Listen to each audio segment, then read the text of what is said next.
Hello everyone, this is Nikhil, Assistant Professor, Department of Civil Engineering, UIT, Mangalore. In our previous sessions, we had discussed about what is a sight distance, different types of sight distance, and what should be the minimum sight distance in one-way traffic and in two-way traffic. And we had discussed about what is a super elevation and what should be the maximum super elevation and what should be the minimum super elevation, what is overtaking zones and how to design a overtaking zones. So today in this session, let us try to solve some numericals based on our previous discussion.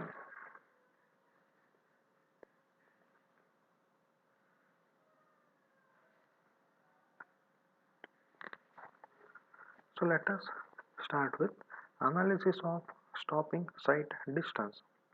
So as we had discussed in previous session, sight distance is calculated by the formula lag distance plus braking distance. So lag distance, it is a distance which is traveled by a vehicle during the reaction time of a driver, and braking distance, it is a distance traveled by the vehicle when the brake is applied. Therefore, the sight distance is equal to Vt plus V square by 2Gf. Here Vt is the lag distance and V square by 2Gf is the braking distance. If speed is given in terms of kmph, so this formula is derived for a speed in terms of meter per second. Suppose if speed is in terms of kilometer per hour, then sight distance is equal to 0.278 Vt plus V square by 254 f, where V is the velocity and T is the reaction time. So normally the reaction time is taken as 2.5 seconds, and this is the formula to calculate the stopping sight distance when the road is level. When the road is having some slope, we have one more formula to calculate the stopping sight distance, that is stopping sight distance on slope ground. So sight distance is equal to Vt plus V square divided by 2Gf plus or minus n%. So plus or minus, it indicates the slope may be positive or it may be negative. So in some of the textbooks, this n is given as 0.01 n, because n% means it is nothing but n divided by 100. So n divided by 100 is equal to 0.01 n. So in some textbook it is given like that. So here also, if speed is given in terms of kilometer per hour, then sight distance is equal to 0.278 V into T plus V square by 254 into F plus or minus n%. So V is the velocity of the vehicle and T is the reaction time. It is given here. So where V is speed of vehicle in meter per second or kmph, F is frictional coefficient. So the frictional coefficient is between 0.4 to 0.35. So in a problem, if the value of F, that is frictional coefficient, is not given, then assume a suitable value between 0.35 to 0.4. And G is acceleration due to gravity, which is equal to 9.8 meter per second, and T is the total reaction time.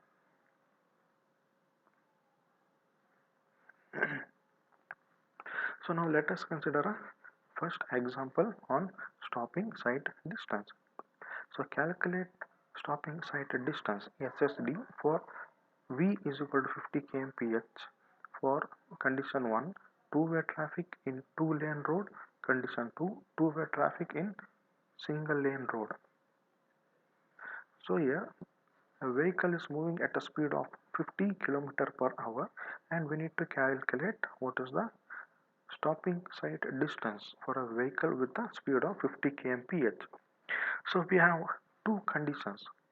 So in the first condition, we have to calculate SSD for two-way traffic in two-lane road. So two-lane road means you know what is the width of a road. And the second condition is we should also calculate what is the sight distance for a vehicle with 50 kmph for two-way traffic in a single lane road.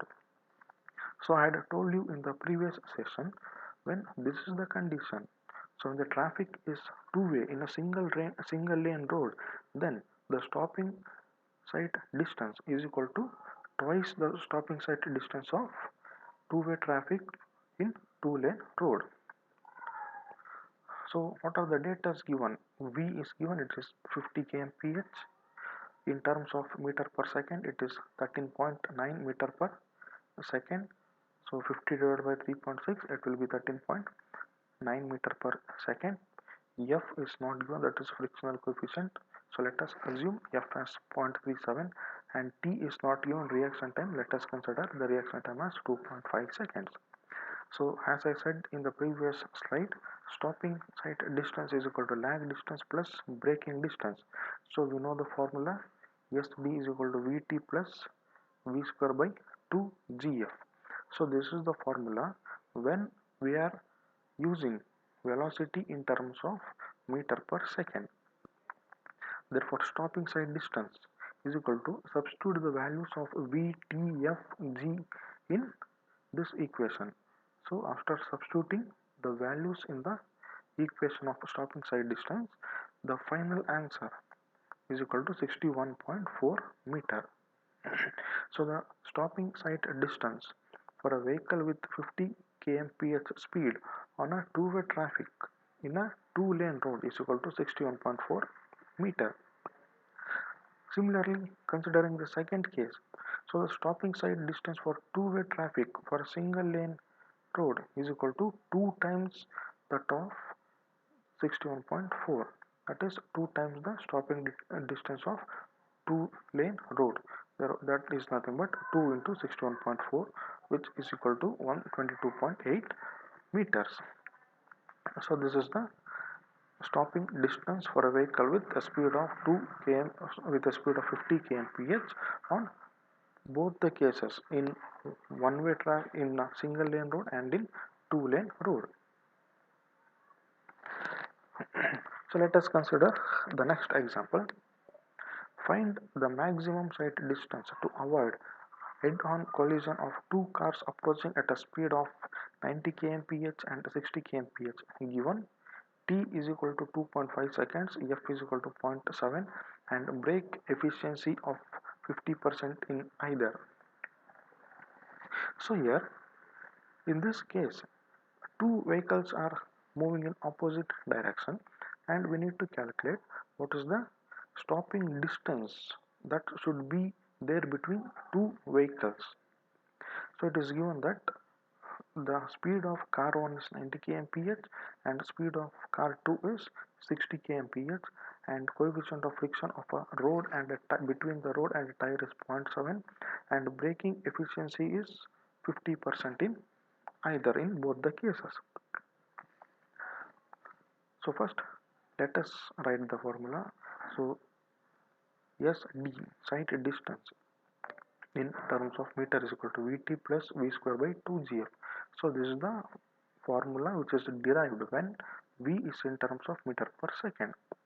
So if I convert V in terms of meter per second, 90 kmph is equal to 90 by 3.6, it is 25 meter per second.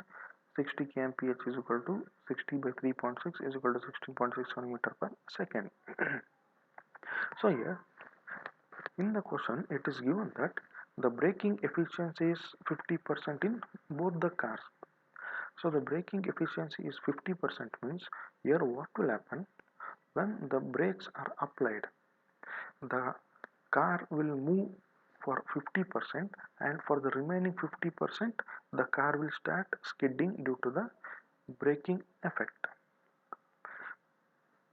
The car will move, or the wheels of a car will rotate for the 50% of the distance, because the braking efficiency is only 50%, hence the 50% of a wheel will skid. So as the brake efficiency is 50%, the wheels will skid through 50% of the braking distance and rotate through the remaining distance. Therefore The value of coefficient friction between friction developed F may be taken as 50% of coefficient of friction. So as the braking efficiency is only 50% and the wheel will skid only 50% after applying the brake, therefore the friction coefficient between the tire and the road may be taken as only 50%, that is F is equal to 0.5 into 0.7, that is 50% by 100, 50 by 100 into 0.7, so 50 by 100 is 0.5 into 0.7, which is 0.35.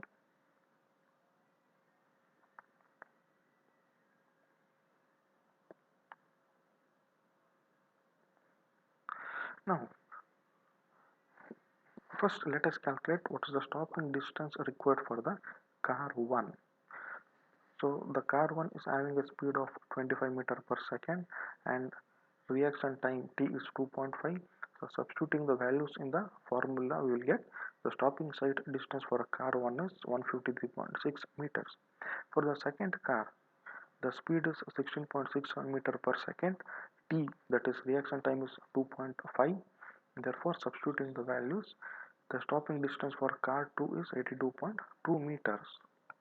So here the two cars are approaching from the opposite directions, hence the total sight distance or total stopping sight distance required will be summation of SD1 and SD2.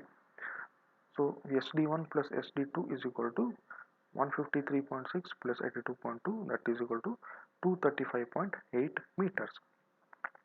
So a sight distance or a stopping sight distance of 235.8 meter is required between two cars. Then only the cars can avoid the collision or accident.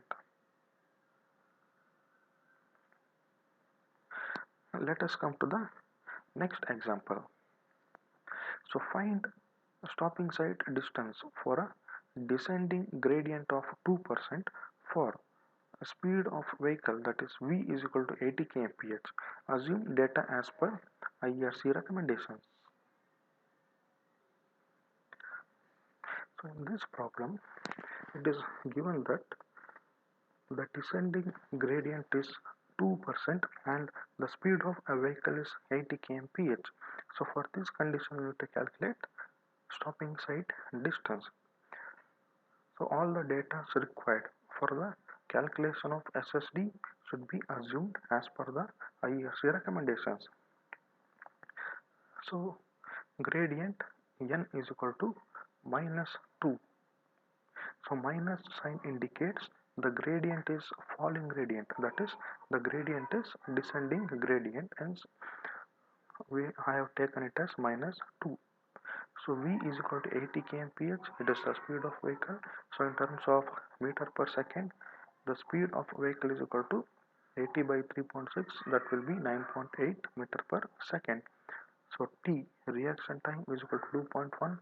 So F is 0.5 frictional coefficient. So frictional coefficient can be assumed between 0.35 to 0.4. So stopping sight distance for a sloping ground is equal to Vt plus V square by 2g into F plus or minus n%. So Vt, substituting the values of Vt, G, F and n%. So here you can see n% is 2%. So 2 divided by 100, it is 0.02. So here the sign is taken as minus because the gradient is descending gradient and it is taken as a minus. If the gradient is ascending gradient or if it is increasing gradient, then it will be plus 0.02. Therefore stopping sight distance is equal to 55 plus 76.2, which is equal to 131.7 meters. So approximately the stopping sight distance for a vehicle with a speed of 80 kmph when it is moving along a gradient of 2%, which is a descending gradient, then the stopping distance should be 132 meters. So this is another alternate method to calculate the stopping sight distance. So here the formula is the same. So as I said you in some of the textbooks, n% is taken as 0.01 n. So that is done here. So everything is same, and here n% is considered as 0.01 into n. So here also we will get the same answer.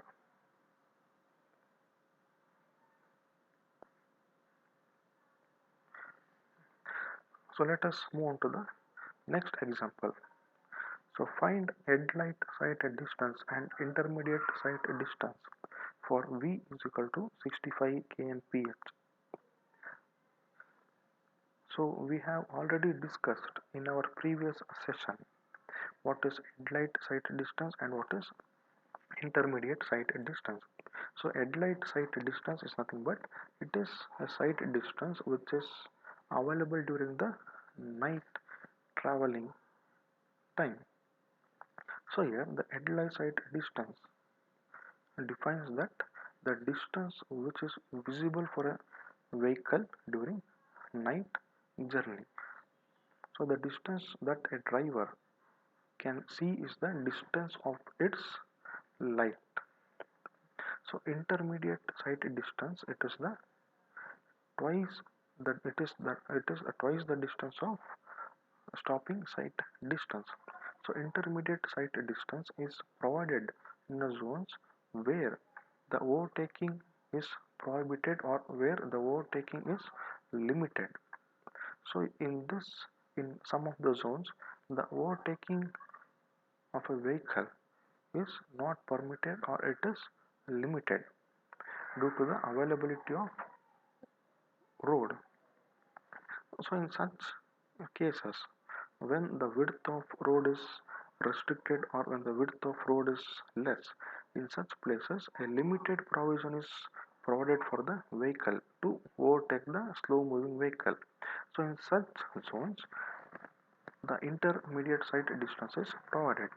So intermediate sight distance means a sight distance is provided two times. So therefore intermediate sight distance is equal to 2 times that of stopping sight distance. So given, let us assume frictional coefficient F is equal to 0.36, T is equal to 2.5 seconds as per IRC recommendation, and V is given, it is 65 km ph. So headlight sight distance is nothing but the stopping sight distance, because during the night traveling the driver judges the stopping distance with respect to the headlights of a vehicle. Therefore headlight sight distance is equal to stopping sight distance. So headlight sight distance is equal to stopping sight distance, which is equal to Vt plus V square by 2gf. So substituting the values of V, T, G and F, we will get the headlight sight distance, which is equal to 91.4 meters. So here in this formula we have directly substituted the speed in terms of km ph. So should remember when we should substitute the value of V in terms of km ph and when we should substitute the value of V in terms of meter per second. So this is the formula which is derived in such a way that the value of speed can be directly substituted in the term of km ph. So intermediate sight distance is equal to twice the stopping sight distance, that is 2 into stopping sight distance, which is equal to 182.8 meter. So 2 into 91.4, which gives 182.8 meter. So this is the intermediate sight distance.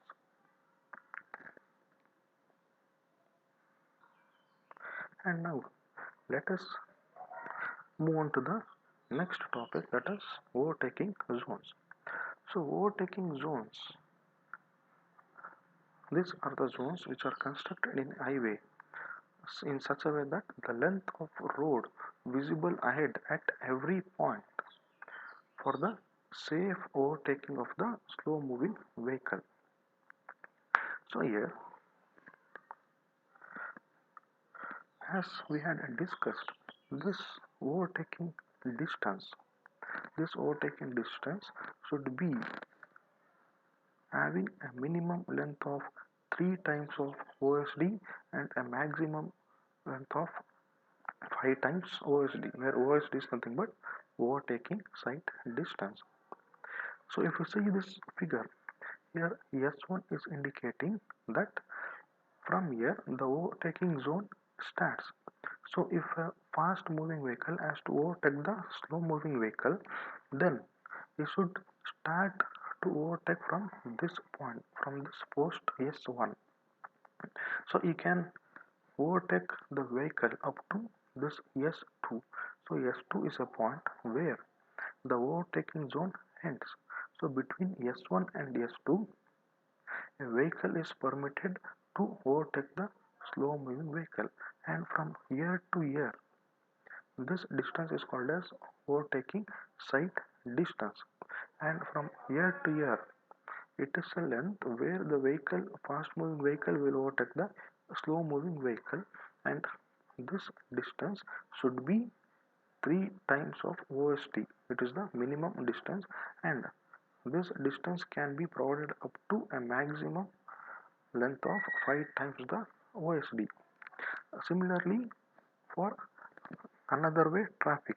So the vehicles which is moving from this direction, for that vehicles, the overtaking zone begins here and the overtaking zone ends here, and the length is same, 3 to 5 times of that of OSD.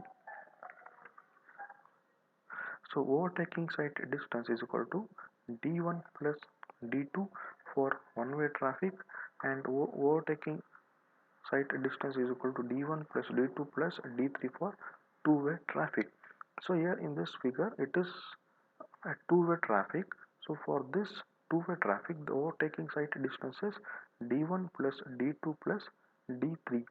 So I hope you remember what is D1, what is D2, and what is D3, as we have already discussed in our previous lecture.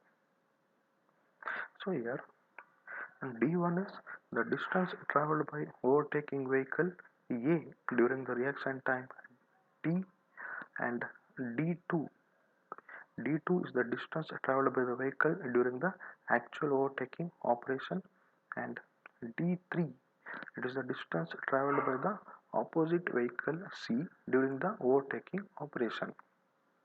So this is for one-way traffic and this is for two-way traffic.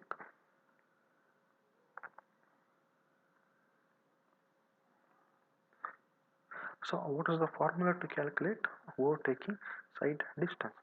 So to calculate overtaking sight distance, we have an equation which is equal to 0.28 VB into T plus 0.28 VB into T plus 2S plus 0.28 V into T, where VB is speed of overtaking vehicle in kilometer per hour, T is the reaction time of a driver, which is taken as 2 seconds, V is speed of overtaking vehicle or design speed in kilometer per hour, T is equal to 4 square root of 4 into 3.6 S divided by A, so which is equal to 14.4 into S divided by A, and S is spacing of the vehicles, that is equal to 0.2 VB plus 6, and A is the acceleration in kmph per second.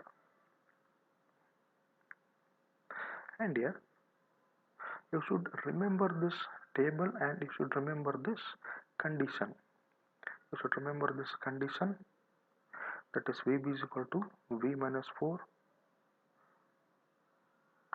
So this condition you should remember, and also you should remember the table for speed and overtaking acceleration. So here, what is this condition?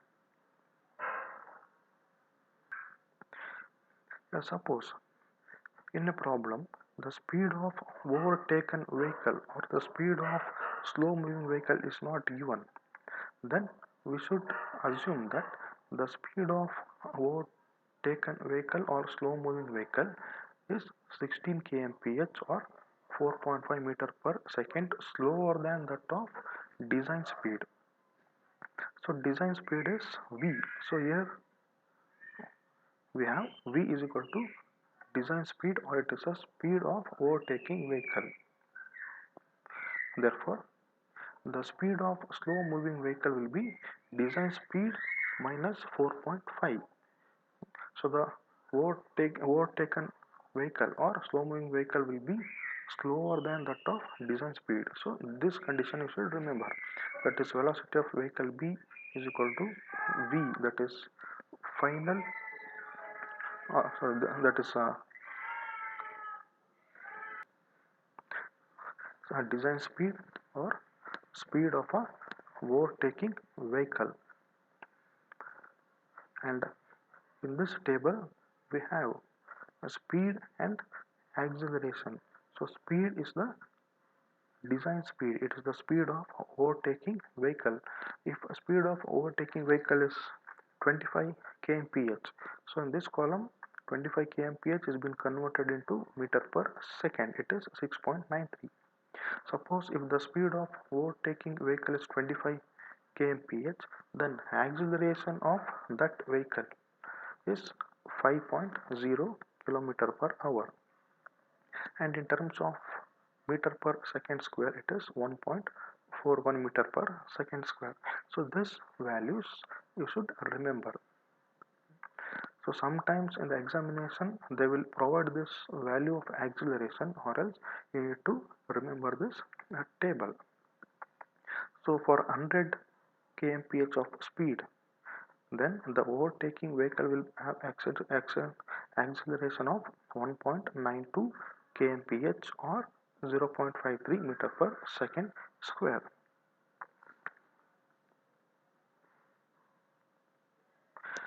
So let us consider an example based on overtaking site distance. So overtaking and overtaken vehicles are at 70 and 40 kmph respectively. To find overtaking site distance, second one is minimum and desirable length of overtaking zone, and third condition he has asked us to show the sketch of overtaking zone with location of signpost. So here they have not given whether it is a two-way traffic or a one-way traffic, or whether it is a two-lane road or a single-lane road. So let us assume that it is a two-way traffic. So overtaking site distance for two-way traffic is d1 plus d2 plus d3. So speeds of overtaking vehicle and overtaken vehicle is given, it is 70 and 40 kmph respectively. So v is equal to 70 kmph, that is the speed of overtaking vehicle. So let me convert the speed in from kmph into meter per second. So 70 kilometer per hour divided by 3.6, then it is equal to 19.4 meter per second. So this is the speed of overtaking vehicle in terms of meter per second. Then Vb is equal to 40 divided by 3.6, which is equal to 11.1 meter per second. So 11.1 meter per second is the speed of overtaken vehicle in terms of meter per second. So acceleration is equal to 0.99 meter per second.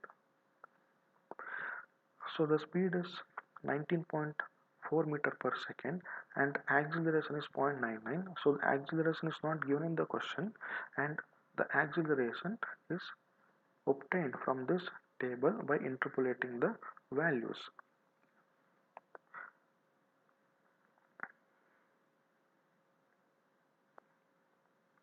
So d1, distance traveled by vehicle A during reaction time, is equal to Vb into t. So the value of t is not given, and If the value of t is not given, then consider the value of t is equal to 2 seconds. Therefore, d1 is equal to 11.1 into 2, where 11.1 is the velocity or speed of vehicle B or overtaken vehicle. d2 is equal to vb into t plus 2s, where s is the spacing between two vehicles. So s is equal to 0.7 vb plus 6. So 0.7 into 11.1 speed of vehicle B plus 6, which is equal to 13.8 meter. So the distance between vehicle A and vehicle B is 13.8 meter. So t is equal to square root of 4s divided by A. So that is equal to 4 into 13.8 divided by 0.99. So S is the spacing between two vehicles we have calculated in previous step, and A is the acceleration, which is 0.99. Therefore T is equal to 7.47 seconds. D2. So the actual distance traveled during overtaking process is equal to 11.1 into 7.47 plus 2 into 13.8, where 11.1 is the speed of vehicle B, 7.47 is t plus 2 into 13.8. So 13.8 is the spacing between two vehicles. Therefore, d2 is equal to 110.5 meter. So 110.5 meter is the actual distance traveled by the overtaking vehicle during the process of overtaking. So D3. So D3 is the distance traveled by the vehicle which is coming in opposite direction. So D3 is equal to V into T. So V is equal to 19.4 and T is 7.47, which is equal to 144.9 meters.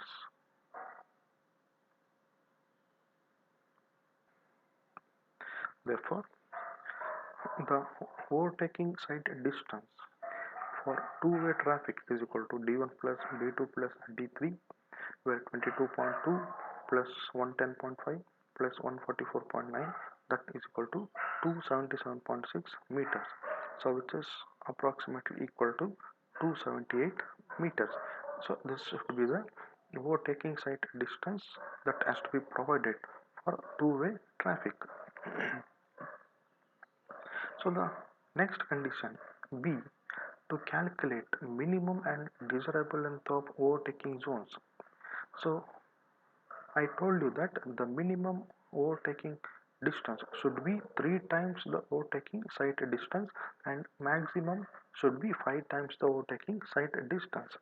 So minimum distance is 3 times the OST, that is D1 plus D2 plus D3 for two-way traffic into 2 into 3, that is equal to 3 into 278, where 278 is the overtaking site distance. Therefore, the minimum overtaking site distance that has to be provided for two-way traffic is equal to 834 meters. Similarly, desirable length of overtaking zone is 5 times that of OST. So 5 into 278, which is equal to 1.39 kilometers or 1390 meters. So this is the second condition. So third condition is to sketch the overtaking zones with location of signpost. So in this figure we can see the different zones of overtaking zones. So S1 is the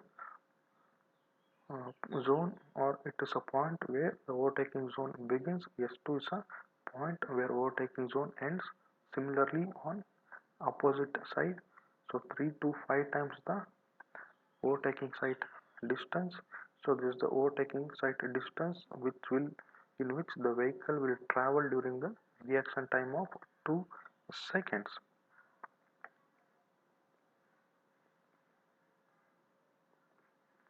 Now coming to the next example. So calculate overtaking site distance for V is equal to 96 kmph. Assume all other data. So here The speed of vehicle is given, only the speed of vehicle is given, and it is 96 kmph, and all other data has to be assumed as per the IRC recommendation. So let us assume the required data. So we know OSD is equal to D1 plus D2 for two-way traffic, and for three-way traffic, so for one-way traffic it is D1 plus D2, and for two-way traffic it is D1 plus D2 plus D3. And we know what is the formula to calculate OSD. Like we know what is D1, we know what is D2, and what is D3. So by knowing the formula, we know what are the values that we should assume and what are the values that has to be substituted in the formulas of D1, D2 and D3. So let us consider the reaction time t is equal to 2 seconds, and acceleration of a vehicle is 2.5 kmph for 96 kmph. So for a vehicle with a speed of 96 kmph, the acceleration is 2.5 km per hour from the table. So OSD D1 plus D2 for one-way traffic, OSD is equal to D1 plus D2 plus D3 for two-way traffic. So the speed of overtaken vehicle or the speed of slow moving vehicle is not given in this question.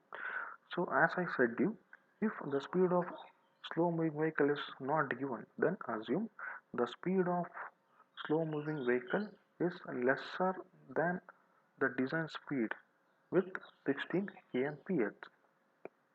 That is, the speed of slow moving vehicle is equal to VB. The speed of slow moving vehicle is equal to V minus 16. The vehicle B is moving 16 kmph slower than that of vehicle A. So VB, velocity of vehicle B, is equal to V minus 16, where V is the design speed or V is the speed of overtaking vehicle. So the speed of overtaking vehicle is 96 kmph, therefore 96 minus 16 is equal to 80 kmph. So we know the formula for D1, which is a distance traveled during the reaction time.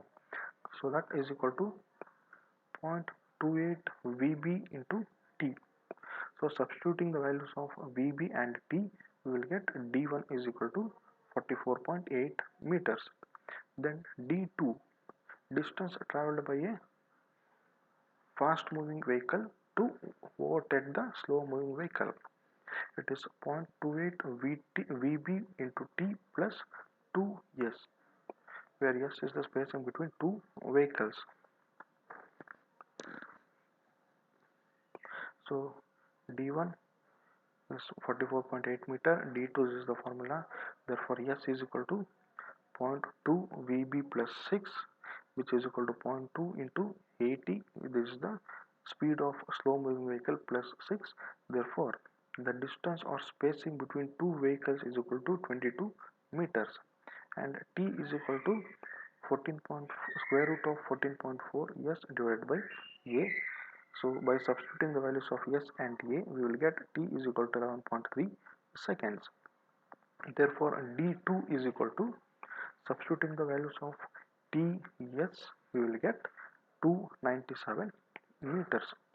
And D3 is the distance traveled by the vehicle which is coming in opposite direction. So D3 is equal to 0.28 V into T, where V is the design speed or V is the speed of overtaking vehicle, that is 96 kmph. Therefore D3 is equal to 0.28 into 96 into 11.3. So T is 11.3, which we have calculated in previous step. Therefore D3 is equal to 303.7 meter. So overtaking site distance for one-way traffic is equal to D1 plus D2, that is 341. So D1 is 44.8 plus D2 is 297. Therefore D1 plus D2 is equal to 341.8 meter, which is equal to 342 meter. So overtaking site distance for one-way traffic is 242 meter.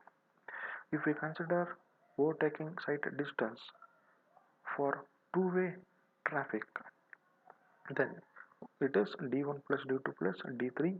So D1, D2 d3 we have calculated.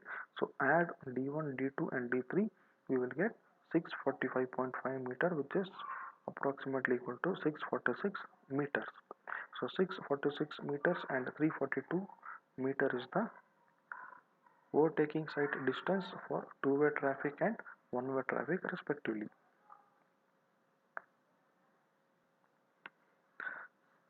Now coming to the next topic, that is super elevation. So super elevation is nothing but it is a rising of a outer edge of a road to counteract the skidding effect of a vehicle. So in order to counteract the effect of centrifugal force and to reduce the tendency of vehicle to overturn or skid, the outer edge of the pavement is raised with respect to the inner edge, thus providing a transverse slope throughout the length of horizontal curve. This transverse inclination to the pavement surface is known as super elevation. It is also called as cant or banking. If we consider this as a central line of a road, the outer edge of a road will be raised at an height of E. So that is called as super elevation with respect to angle theta. So E is equal to NL by ML, which is equal to tan theta.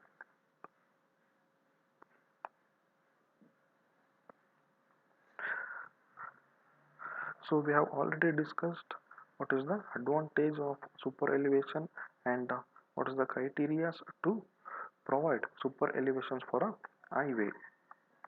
Now let us directly go to the formula of super elevation. So the general equation for design of super elevation is given by E plus F is equal to V square by GR. So we already know how this equation has been derived. So E is nothing but super elevation, that is tan theta. F is lateral friction, design value of lateral friction, and for horizontal curves the maximum lateral friction should be 0.15. So it should not be more than 0.15. So V is speed of vehicle in meter per second, R is radius of horizontal curve in meters, G is acceleration due to gravity, which is 9.8 meter per second. So if V is in terms of kmph, then super elevation is given by E plus F, which is equal to V square plus 127 R. So this is the formula when speed is given in terms of meter per second, and this formula is used when V, that is speed, is given in terms of kmph.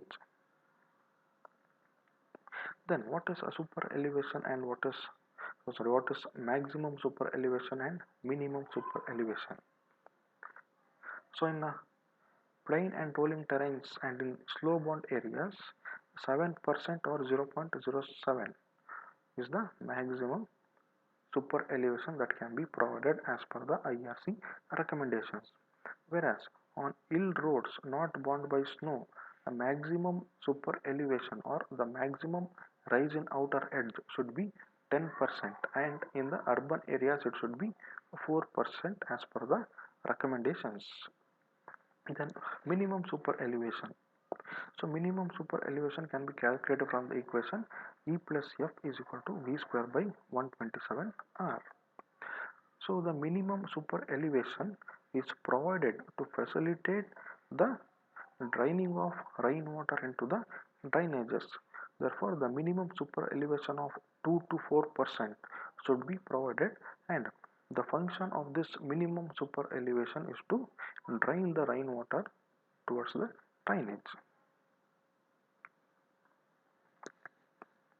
Now let us see the procedure or steps for calculation of design for calculation of super elevation or design of super elevation. So in the first step, we should calculate what is what should be the super elevation by considering 75% of the design speed and neglecting F. So find super elevation E for 75% of design speed neglecting F, that is E1 is equal to 0.75 V whole square divided by GR.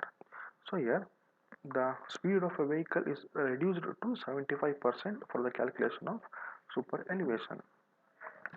In the second step, if E1 is lesser or equal to 0.07, then E is equal to E1. So 0.07 is the maximum super elevation that can be provided. So see here, so maximum super elevation on a rolling or a plain terrain is 7% or 0.07. So the super elevation should not be more than 0.07.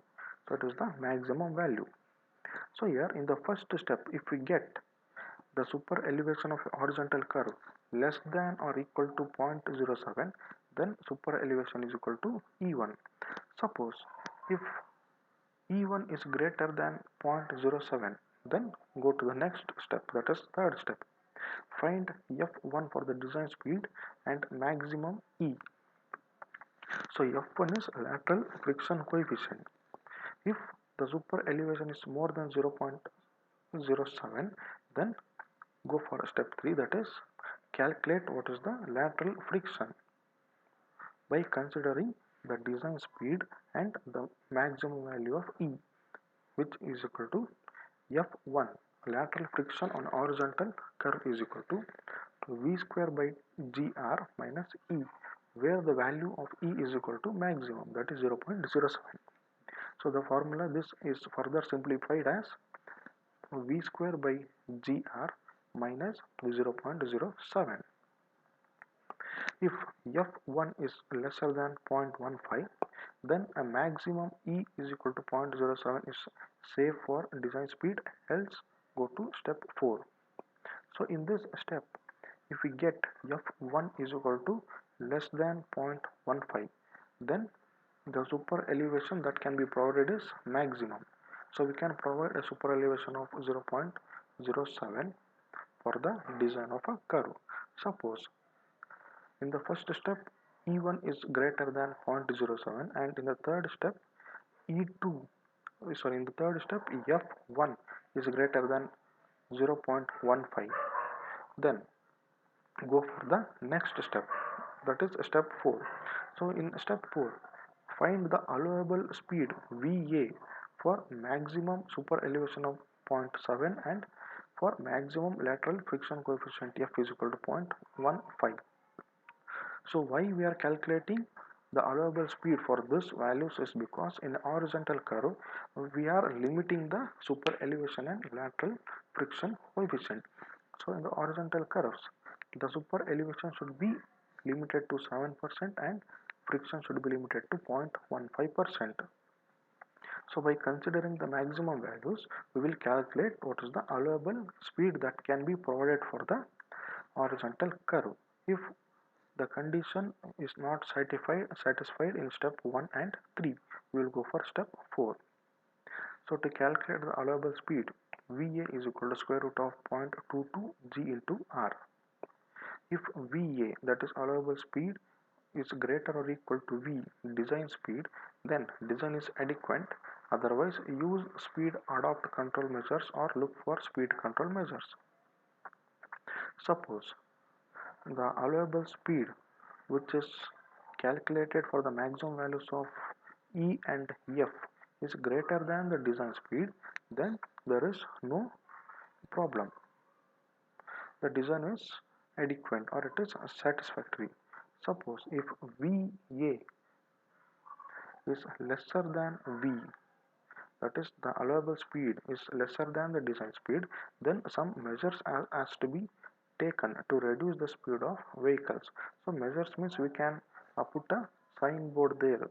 So speed limit is 40 kmph or 50 kmph, etc. So note, for a mixed traffic, the super elevation is calculated by the formula V square by 225 R, where V is in kilometer per hour and R is the radius of a horizontal curve. So let us consider an example for a design of super elevation. A national highway passing through a rolling terrain has two horizontal curves of radius 450 and 150 meter. Design the required super elevation for the curve as per IRC guidelines. So a national highway passing through a rolling terrain, and there is two horizontal curves of 450 meter and 150 meter. So for this two different curves we need to design the super elevation as per IRC guidelines. So assuming the rolling design speed for NH passing through a rolling terrain is 80 kmph, the coefficient of lateral friction is equal to 0.15. The maximum permissible super elevation is 0.07. So in the question they are not given what should be the speed for a horizontal curve and what is the limiting value of friction and super elevation. So the limiting value of friction and super elevation is 0.07 and 0.15, and the speed for a rolling terrain, let us assume the speed as 80 kmph. So for the design of super elevation, the first step is to find the value of E for 75% of design speed, neglecting the value of F. So E1 super elevation is equal to 0.75, 75% of design speed. So 0.75 V square divided by G into R. So V is equal to 80 by 3.6. So 80 is the speed what we have assumed. So 80 by 3.6, that is equal to 22.22 meter per second. So E1 is equal to 75% of 22.22 meter per second divided by 9.81 into R is radius of a curve 450, that is equal to 0.0629.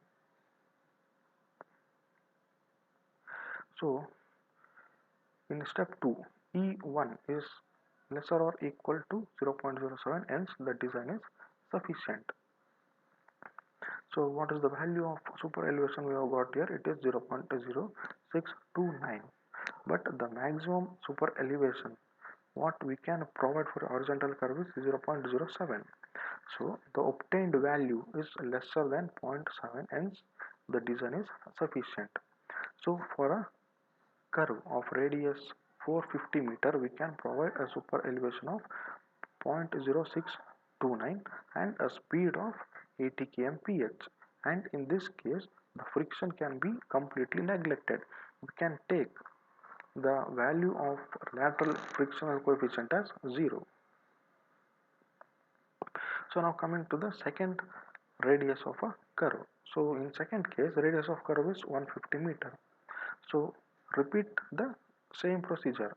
Step 1, find super elevation for 75% of design speed neglecting F. So E1 is equal to 0.75 V whole square into G by R. So V in terms of meter per second, it is 22.22 meter per second. Therefore super elevation is equal to, substituting the values of V, G and R, we will get 0.188. But the maximum value of E that has to be provided is 0.07 here, but we are getting 0.18. So we should go for step 2. So what is given in the step 2? In step 2, it tells that if E is greater than 0.017, then we should find out what is the friction coefficient for the design speed and maximum value of E. So we should calculate what is the value of F, lateral frictional coefficient. So F1 is equal to V square by GR minus E. So here E is considered for the maximum value. So V is equal to full design speed, so 22.22 square divided by 9.81 into 150. 150 is the radius of a curve minus 0.07, which is the maximum super elevation that can be provided. So F1 is equal to 0.265. So the limiting value of lateral frictional coefficient is 0.15, but here we are getting 0.265. Hence we shall calculate the allowable speed for the maximum values of 0.07 and 0.15. So that is step 4. Find the allowable speed VA for the maximum E 0.07 and F is equal to 0.15. So the formula is VA is equal to square root of 0.22 G into R, which is equal to 0.22 into 9.81 into 150. 150 is the radius of second curve. Therefore, 17.99 meter per second, which is equal to 17.99 into 3.6, which we will get speed in terms of kmph. So the speed in terms of kmph is equal to 64 kmph. So this is the maximum speed that can be permitted on a horizontal curve by providing a super elevation of 0.07 and lateral frictional coefficient of 0.15.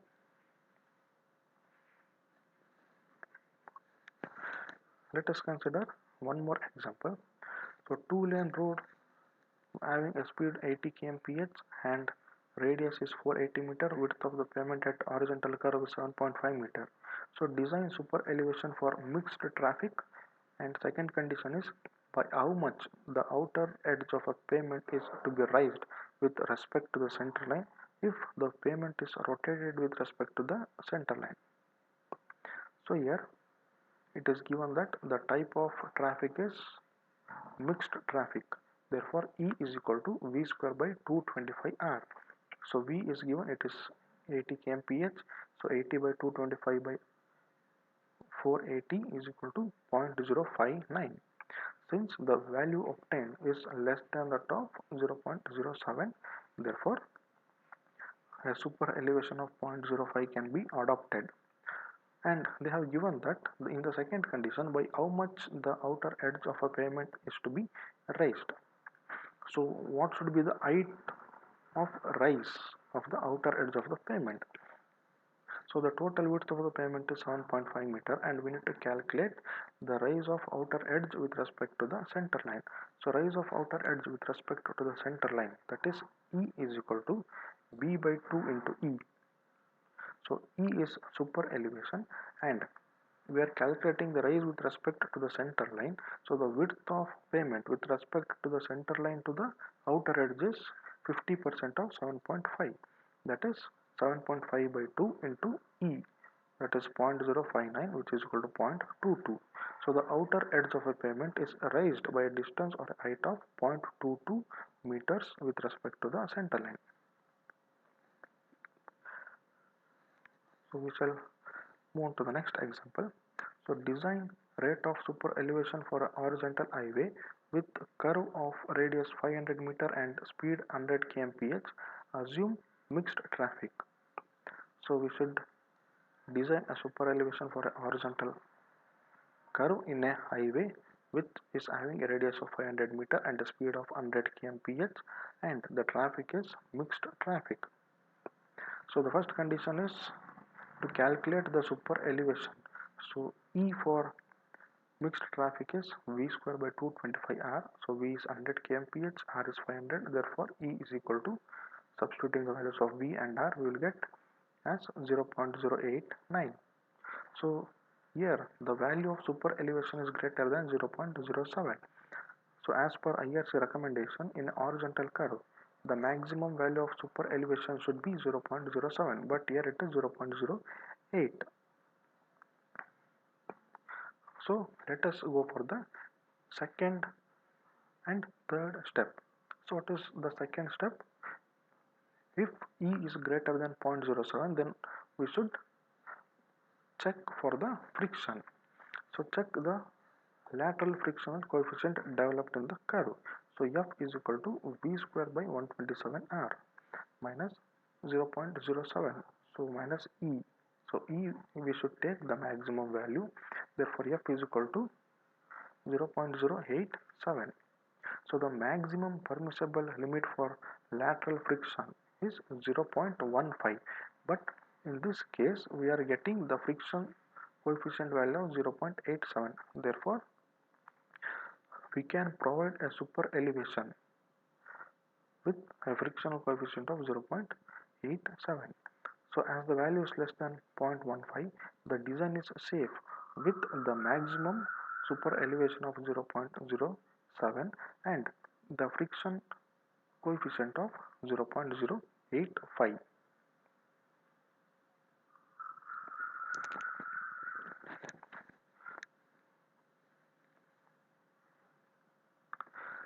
So next example, the design speed of highway is 80 kmph. There is a horizontal curve of 200 meter on certain locality. Calculate super elevation needed to maintain this speed. If maximum super elevation is 0.07 is not to be exceeded, calculate the maximum allowable speed on the horizontal curve as it is not possible to increase the radius. Safe limit of transverse coefficient of friction is 0.15. So in this question, it is given that the design speed on a highway is 80 kmph and the radius of the curve, horizontal curve, is 200 meter. So there is a condition that the horizontal curve radius can't be increased. So the maximum values for super elevation is 0.07 and friction is 0.15. So the curve has to be designed for this maximum values, but the radius of the curve should be only 200 meters. Then what should be whether this condition is satisfied or whether we should reduce the speed. So here the procedure is same. We should consider step 1, 2, 3, 4 to check the required data. So here the problem may be solved by considering 75% design speed for super elevation if it is a normal traffic. So let us consider the traffic is mixed traffic. If it is a mixed traffic, then the formula to calculate super elevation, that is step 1, E1 is equal to V square by 225R. So E super elevation is equal to 0.124. So V is given, it is 80 kmph, 225 R is the radius 200 meter. So the super elevation that has to be provided is 0.142, but as per the IRC recommendation, the maximum value is 0.07. So the super elevation should not go beyond 0.07. So check for the friction developed. That is, go to the next step. So friction developed between the tire and the road surface is calculated for the maximum value of super elevation.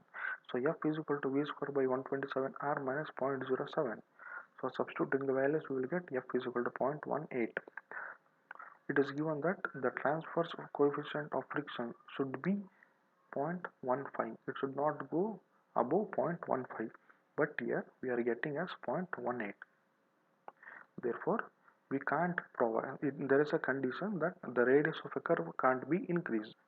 Therefore, what we have to do is we have to reduce the speed of vehicle. So the speed of vehicle is 80 kmph. So 80 kmph speed can't be accommodated on a curve of radius 200 meter for this maximum values of super elevation and friction. So we need to reduce the speed of vehicle along the curve. So what can be the speed of vehicle along the curve? So the maximum allowable speed VA on the curve is obtained by assuming full value of friction and super elevation. So VA is equal to 27.94 R is equal to, that is 74.75 kmph. Hence the speed may be restricted to less than 74 or 70 kmph on this curve. So the speed is between 70 to 74 kmph on the curve, and the value of friction is 0.15 and the value of super elevation is 0.07. And now the next is radius of horizontal curves.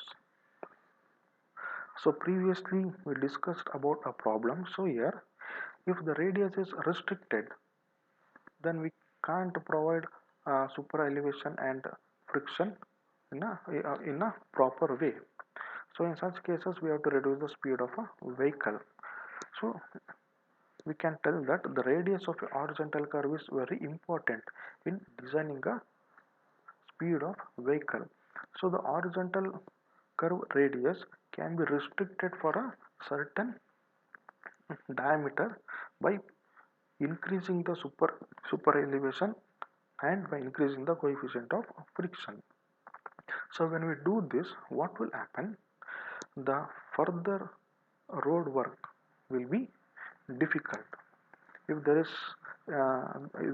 any necessity to realign the road, then it will be difficult to realign the road if we provide the super elevation and f value more than 0.07 and 0.15. Therefore, there is a equation to limit the radius of a horizontal curve, that is r ruling or r ruling is equal to v square by g into e plus f, or r ruling is equal to v square by 127 e plus f. So the one formula is when v is in meter per second, and other formula is when v is in terms of km ph. So ideally the radius of curve should be higher than r ruling. However, very large curves are not desirable. Setting out large curve in the field becomes difficult. In addition, it also enhances driving strain. So if I provide the large radius for a curve, for a horizontal curve, then it will be a strain for a driver. Hence, the curve has to be limited for a certain diameter. So let us consider an example based on horizontal curve radius. So calculate the ruling minimum and absolute minimum radius of a horizontal curve of national highway in a plain terrain. Assume ruling design speed and minimum design speed values as 100 and 80 kmph respectively. So we should calculate what is the minimum radius and absolute minimum radius for a horizontal curve, and this horizontal curve is in a plain terrain on a national highway, and the speed of a vehicles or the design speed of a curve is 80 kmph and 100 kmph respectively. So first let us consider ruling minimum radius. So here the ruling minimum radius is calculated for ruling speed of 100 kmph with maximum values of e is equal to 0.07 and f is equal to 0.15. So minimum ruling diameter. So for the design of this ruling minimum diameter, we are going to consider the maximum speed and maximum value of e and f. So r ruling is equal to v square by 127 e plus f. So v is in terms of kmph, so 100 kmph divided by 127, and e and f we are using the maximum value. Then the radius of a curve is equal to 357.9 meter or 360 meters. So I can provide a curve of 360 meters of a diameter 360 meter for the maximum values of e is equal to 0.07 and f is equal to 0.15. Similarly for 80 kmph, so ruling absolute minimum radius, and this absolute minimum radius is calculated for the lower speed. So here the lower speed is 80 kmph, and the absolute minimum radius for this 80 kmph is r minimum is equal to v square by 127 e plus f, which is equal to 80 by 127 into 0.07 plus 0.15. Therefore, the absolute minimum radius is equal to 229.1 meter, which is approximately equal to 230 meters.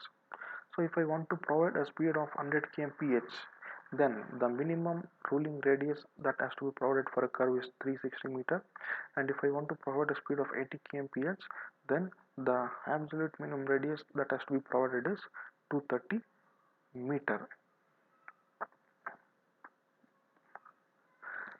So these two are the assignment questions. So the first question is to calculate OSD, that is overtaking sight distance, and to sketch the road zones of overtaking sight distance, and a second question is to calculate the super elevation of a horizontal curve. So solve these two problems and submit your assignments by 5:30 p.m.